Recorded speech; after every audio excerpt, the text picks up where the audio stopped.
Don't do it like that. You want to do it like this. Don't do it like that. Hey everybody, it's John Lamberton here alongside my good friend and business partner, Mr. Jason Brockman. We are here for another episode of the Ambitious Lifestyle Business Podcast, where as always, it is our job to help you get more customers and make more money without just working harder.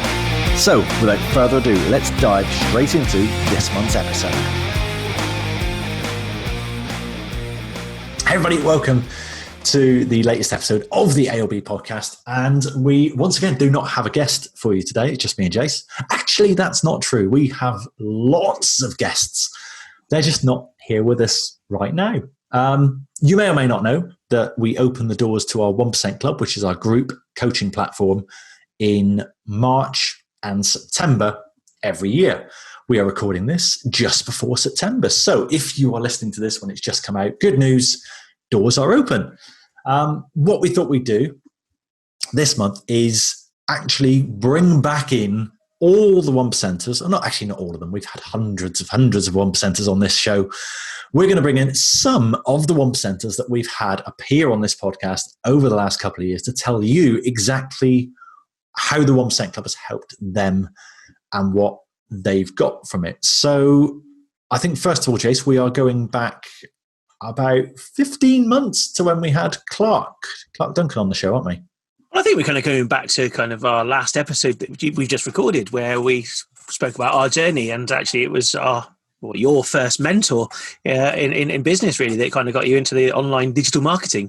So that's how far back I think we're going.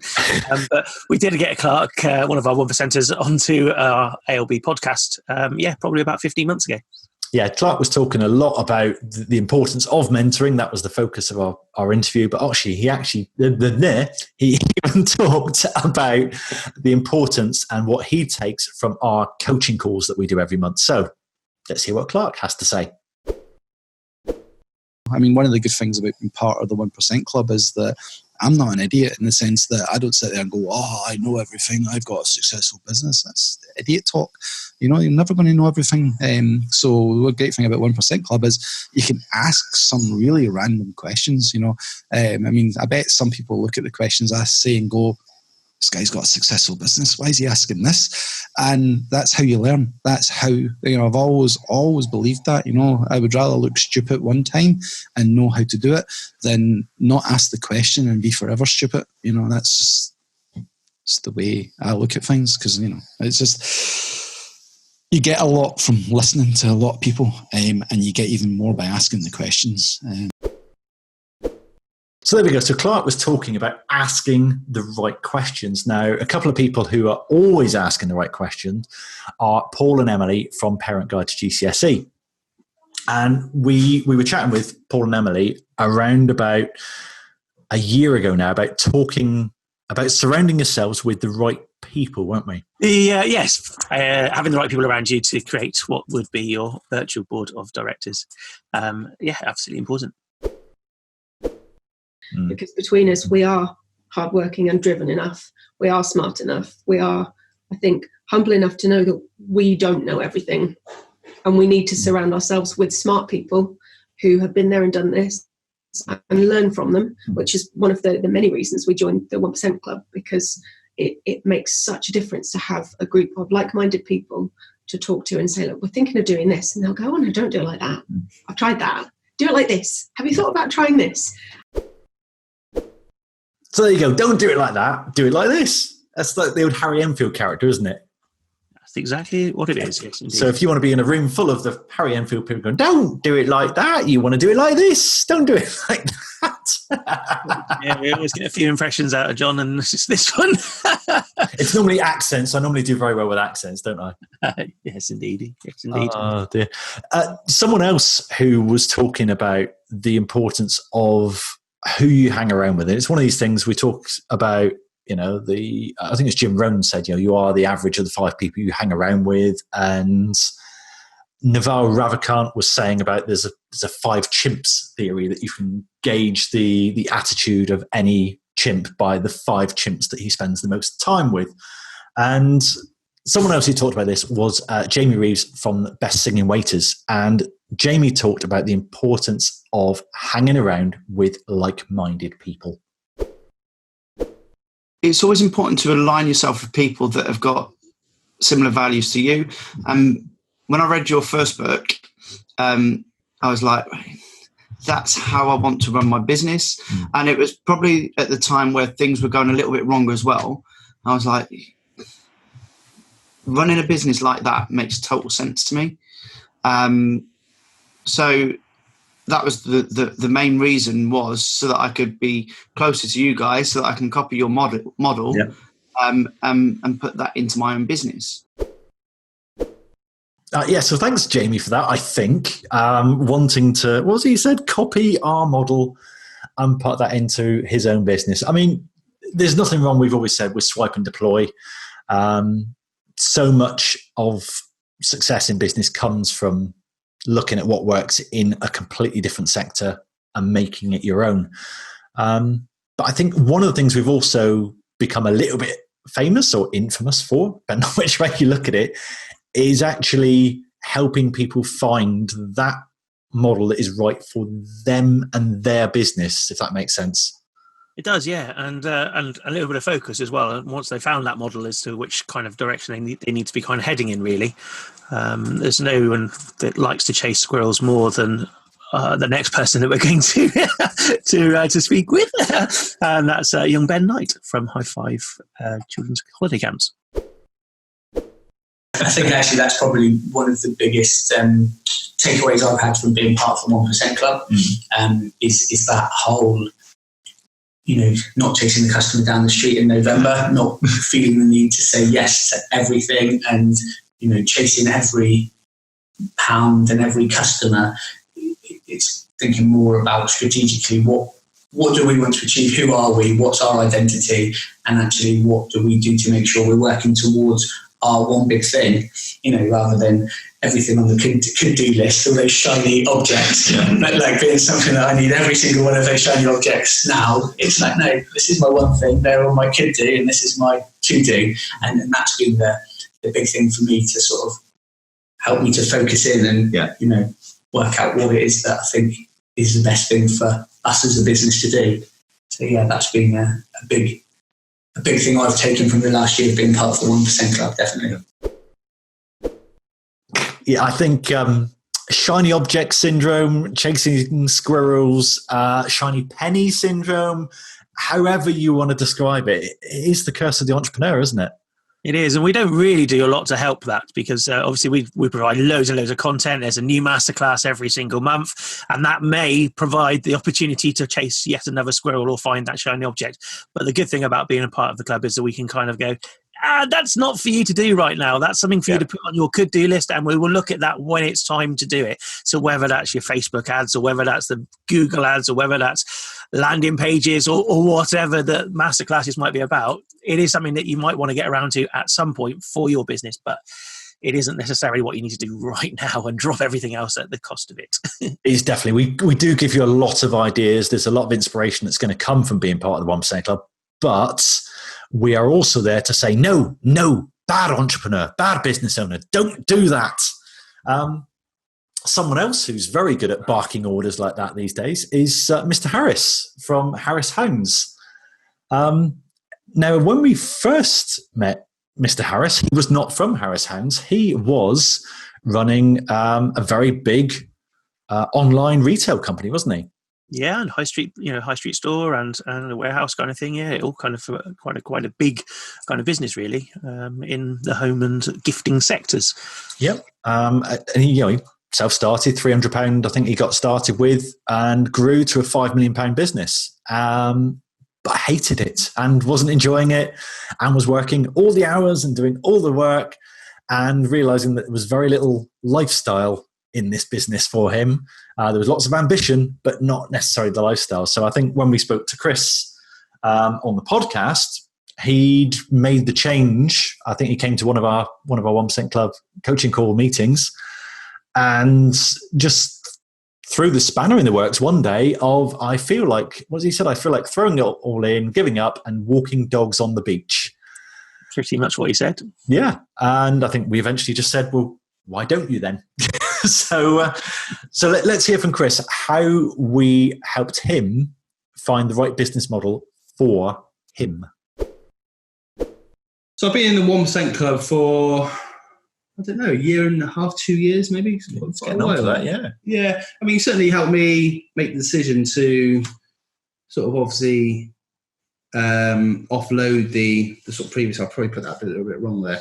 Pivot. Say. Yeah, certainly think about, what I want, and initially I think in Plymouth, you go to all these networking meetings, everyone's on about grow and build and create a big company and make all this money. And it seems really good. And not really about you and what you. Yeah, it seems really good, but actually, is that ultimately what you want? And I think this idea of this ambitious lifestyle. Well, actually, you can be ambitious, you can have a good company, but actually get a bit of you time in there as well. It's quite an appealing prospect. It took me maybe a year being the 1% Club to actually get the grips in it. I used to go along to it quite often and come up with these new campaigns or schemes of how to expand and improve. But I never really thought about me. I think it's made me do that a little bit more.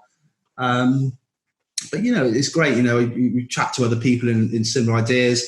If these guys can't come up with a solution, there's generally, I think, how many people? 50 people in exactly. Like that. There's 50 other people who do share ideas. Every now and then I'll come up with something in the head and I'll just go, what do you guys think? Yeah. They'll either go, yeah, Chris, that's good, that's bad. This is a different option. If you thought about this, it's good just to bounce ideas off.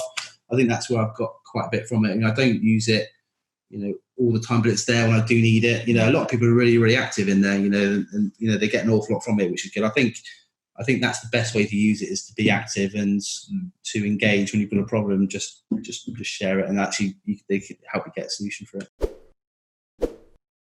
One person we did find a solution for was Carly Somerville, wasn't it?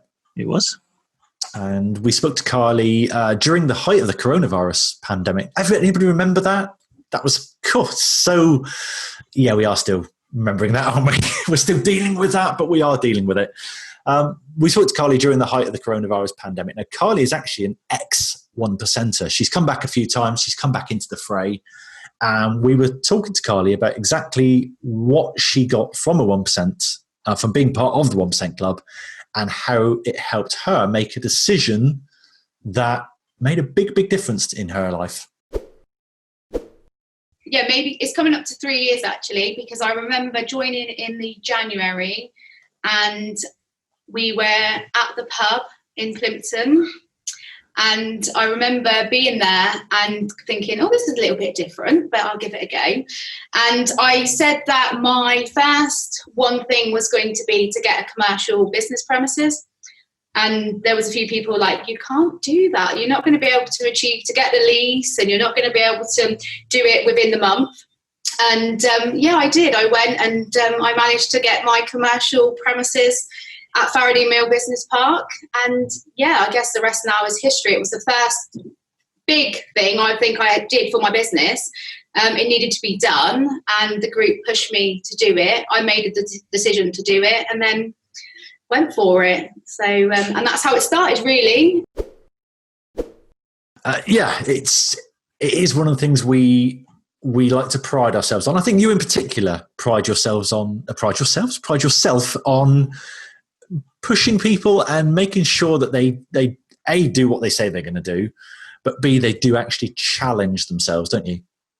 Yeah, it's absolutely important when you come to decisions, because decision making is one of the biggest problems with being a small business owner, is you kind of have to make some decisions. But when you kind of make them, you kind of like, sometimes you then do some bit of procrastination and things don't necessarily come out in any particular time frame, and things don't tend to happen. Other things take priority. So we kind of try to make that possible by a weekly accountability call, really. So people book a slot in with me, just 15 minutes, to talk about what they wanted to achieve, what they have achieved, and what they're going to achieve next week. And we just kind of hold them a little bit accountable to making sure those things are done. Definitely. Someone else who was very, very keen on the accountability aspect was Chris King. Now, Chris is an expat, so he's based over in Japan.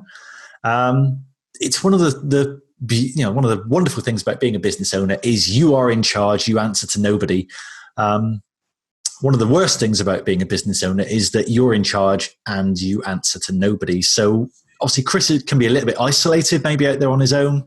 And I think being part of the 1% Club helps him have someone who he is answerable to. But yeah, it's helping me with focus and time management, and also working with you guys with a similar business to me, which has been helpful, but also the kind of diverse, the other people in the group. There's a diverse group of people, and so it's good to listen to them. So yeah, focus, time management, accountability. It's interesting, isn't it? Because we do a little onboarding survey when people join the 1% Club. And one of the questions we ask on there is, why have you joined the 1% Club? What do you hope that you're going to achieve? How are you hoping to grow as a result of becoming a 1%er? And I would say probably 70, 80% of the people who answer that question say, I want accountability. I want someone to hold my feet to the fire and to make sure that I not only make a plan and that I critique the plan and that I optimize it, but I actually bloody do the work. Absolutely. And yeah, as we've already kind of said, chasing squirrels, chasing shiny objects tends to get in the way of doing the stuff that really matters. And we are kind of, during our time with our 1%ers, we've identified what they need to be doing, what they could do for their business growth. And then, make sure that kind of happens, really. That's the key aspect. Because otherwise, 3 months down the road, you go, whoa, what have I done? Well, I'm nowhere further ahead. I've not got anything, that's it. It's kind of like, I haven't launched that product that I've been talking about. I've not launched that new thing that I'm going to do. I've not increased the number of sales because I was going to do this campaign. I haven't started sending an email newsletter. I have no idea what to put into that. Can we talk about that every week? Those kind of things. And we just make sure that those things happen. Yeah. One of my favorite moments of doing the 1% Club coaching has got to be when we do a coaching call and someone comes on and they say, I've got this idea, what does everyone think? And then the whole room just goes, what the hell are you thinking? Where's this come from? This isn't on your plan. You're supposed to be doing A, B, and C. Have you done that? No, because I've been looking at apps. That was right in the front of my mind as well with apps. I've been looking at side hustles. I've been looking at a completely different business in a completely different sector. I'm doing a joint venture with this person. No, bad entrepreneur, bad business owner. Stop it. We're going to record that just for prospect. Yeah, just snip that bit out, and then I just need it. You get these soundboards. Yeah, I can just press that anytime I want it. So along with your routine ding. Yeah, routine ding. Bad entrepreneur, bad business owner. No, stop it. Oh dear. In fact, you obviously as the business owner listening out there, you can just make that little snippet yourself.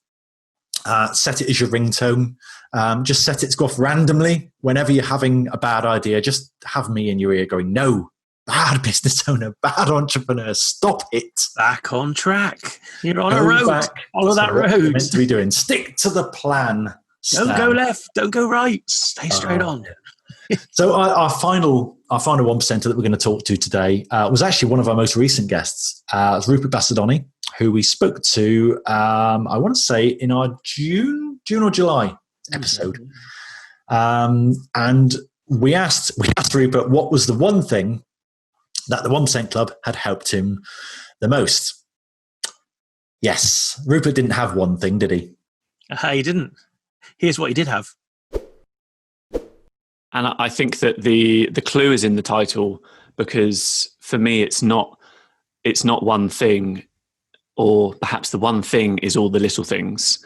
So it's the 90-day plan, it's the time blocking, it's the connections with like-minded business owners. It's the idea of creating a vision board, and it's all those things. And it's not just all those things that have already come through and already available, but it consistently is new things. Every time I think, I don't know if I've got time to go on this coaching call, and I go on it, and I always come away with something. Yeah, it's funny, isn't it? I've been doing masterminds for nearly 10 years now, and I'm the same. I go in not having a question. or I have one specific question.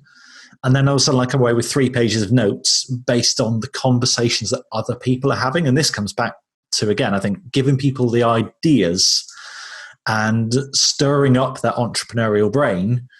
But also sometimes when someone else is getting the bollocking and being told, bad entrepreneur, bad business owner, no, stop it. You hear that yourself and you think, yeah, I just need the little course correction here. Yeah, I mean, businesses could be, different sectors, different styles, different different models or whatever, but the fundamentals are kind of the same. And actually, if one business is having a problem with something, staff, say for example, then there are going to be other businesses which also have that same problem, or they might want to be hiring and want to avoid those problems. There's just loads. The key and the success of every coaching call is to listen to what's being asked and then try and find a place where it fits within your business or where you can use it. There's always nuggets in other people's questions because for some reason, other people always ask better questions. Perhaps. It's the outsider perspective, I think, because it's the old thing of you can't see the wood for the trees when you're in it. Yeah. And again, the amount of times I've gone into one of my own kind of masterminds as a business owner and I've asked a question, and then I've received feedback from the wisdom in the room, and I've read what I've written down, and I thought, well, that's exactly the same bloody advice I would give if someone else was asking me that question, but I couldn't come up with it myself. Yeah. So, yeah, Rupert said it's not one thing. It's the culmination of many things. And that is the ethos of the 1% Club. It's not about the elite. It is about marginal 1% gains and about making these small little changes every single day, every single week, every single month in your business that stack up, that compound and lead to exponential growth. People might come for the accountability, but they stay for the camaraderie. They stay for the inspiration. They stay for the focus. They stay for the banter, dare I say. I think it's the handsome chaps that run it are a very, very big inspiration for people staying. Of course. That and the handcuffs, we just don't let people leave. That also works. So if you're listening to this and you're thinking, okay, the 1% Club could be for me, I think I've got a bit of a better idea now what it is and how it works. Let's kind of work you through what you're going to get. So planning, focus is the first thing. You're going to get one of these. For those listening on the audio, that works audio, that works really well, doesn't it? Me holding a book up to a camera that you can't see, but I'm holding up. Let me flick through the pages. I'm missing something in there. See if you can hear this. Hang on. There you go. I'm flicking pages there so this is my World Domination Planner. These are the actual planning tools that I use to plan out my business on a 90-day basis. If you've read Routine Machine, I kind of walk people through the process that I go through there. You're going to get a physical planner there, which will help you make a 90-day plan to move your business forward. You're going to get the 1% Way. Now, the 1% Way is a series of more than 200 of these little 1% small gains delivered by email. You're going to get a new one every single week, sometimes 2 a week. And the idea is obviously you stack them up. And again, you get that kind of exponential growth. Accountability. I don't know if we've mentioned accountability. It's quite important. We do quite a lot of that, don't we? You do, as I said, a little one-to-one with people every week. Absolutely, yeah. There's that. There's the group accountability. People put in the group what they're going to be doing, and sometimes even with consequences. Sometimes they want to fund certain political parties or political entities. Sometimes they have other consequences. But yeah, absolutely a deadline. Push people for good deadlines when they say they're going to do something. Make sure that that's kind of happened. Public accountability happens really well, and they get the things done they want to be doing. Yeah. Again, I like nothing more than seeing the fear in an entrepreneur's eyes when they mention on a coaching call that they're thinking about doing something, and then Jason gets his pen out and goes, okay, so when's that happening? And you can just see the fear in eyes like, oh shit, I've just committed to something now. I need to actually do it. So if you want to be held accountable, if you need to be held accountable, we've got a process there that will say you can jump on a one-to-one call with Jace every week. You've got, we do 3 of these. We've mentioned the coaching calls throughout. So we've got 3 90-minute coaching calls every single month. We do 1 in the morning, 1 in the afternoon, one in the evening. You don't have to attend all three. I think the people that get the most value for the 1% Club probably do try and attend all three, but as many as you can. This is your opportunity to get everybody in the room working on your issues, your problems, your opportunities. It is the proper mastermind, and you're going to get 3 opportunities a month to do that. It runs on a hot seat basis, and I think even now, I mean, we did a coaching call this week, didn't we? Mm-hmm. And Clark, who obviously we opened this episode with, said, "Oh, I'd missed the last one."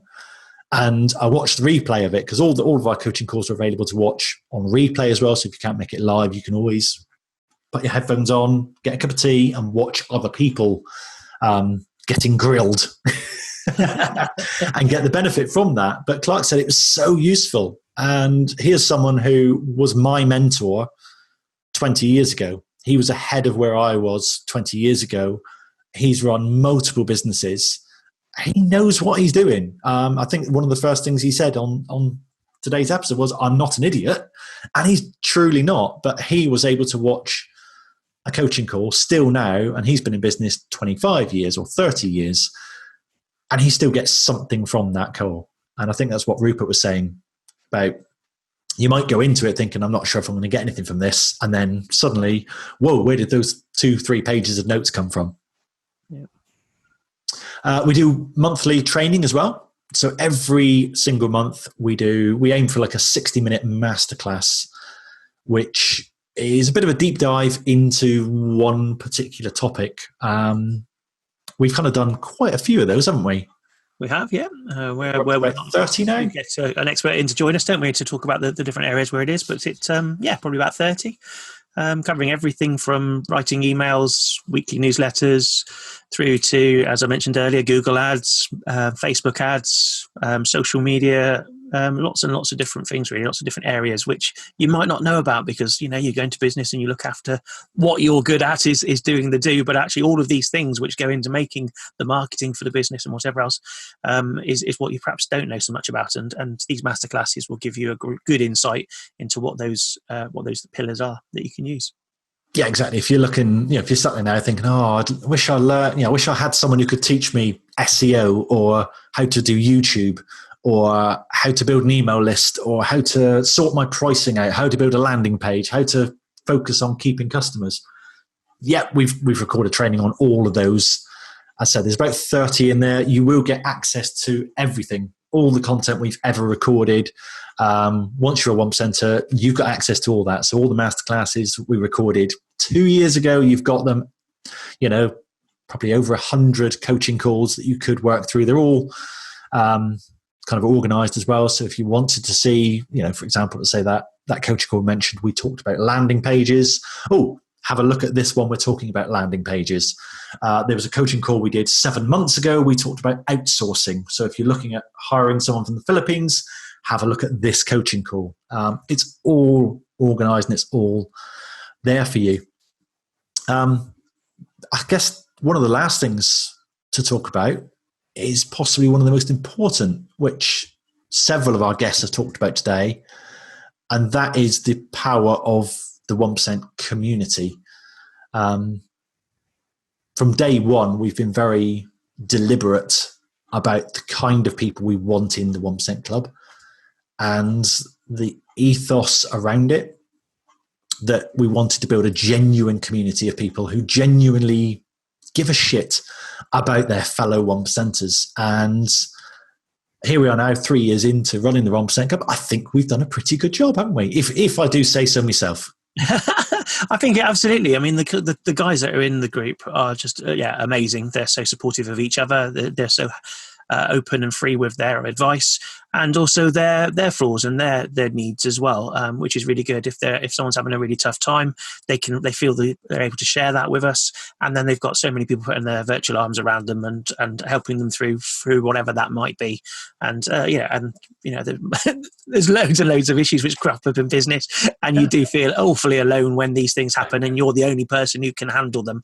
Well, actually, no. With the 1% community that we have, you've got a whole team of people there that are behind you, that support you and be able to either guide you in the right direction if you need to kind of push with that help with that issue, or just be there to go, oh, that's really tough. I've done that as well. I've had that issue. I've done that. This has happened to me. We've been there and we've lived it, because there's over 50 people there who have 50 different businesses, different businesses, who've all had those same kind of issues. So absolutely fantastic. And absolutely proud of each and every one of them.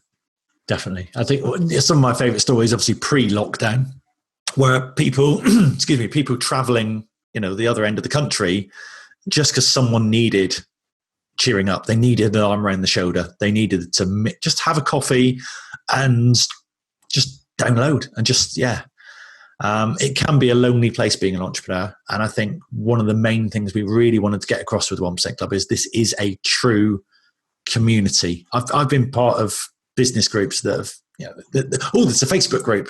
Yeah, that's part of it. But this isn't a Facebook group for you to spam your Marketing Monday offers in, or let's promote our business and what's the ROI of posting in here. This is a community group that you can actually see your friends, and they are your friends. And it's interesting to see, even the many, some of the people that are no longer 1%ers are still lifelong friends because of the 1% Club. There are joint ventures and businesses that exist that would not exist without the 1% Club. So really, really proud of what we've created here. As I said, if you think the 1% Club could be for you, have a look at the website. It's bigidea.co.uk and just click on the tab that says 1% Club. If you're listening to this in September, obviously doors will be open. You can literally click on the apply button and you can fill in that onboarding questionnaire and tell us how important accountability is to you. If you're listening to this outside of our opening windows of March and September, then again, just go to the website, bigidea.co.uk, click on 1% Club, and there's a little countdown timer there. It will tell you when we're next open, but you can also join the waiting list.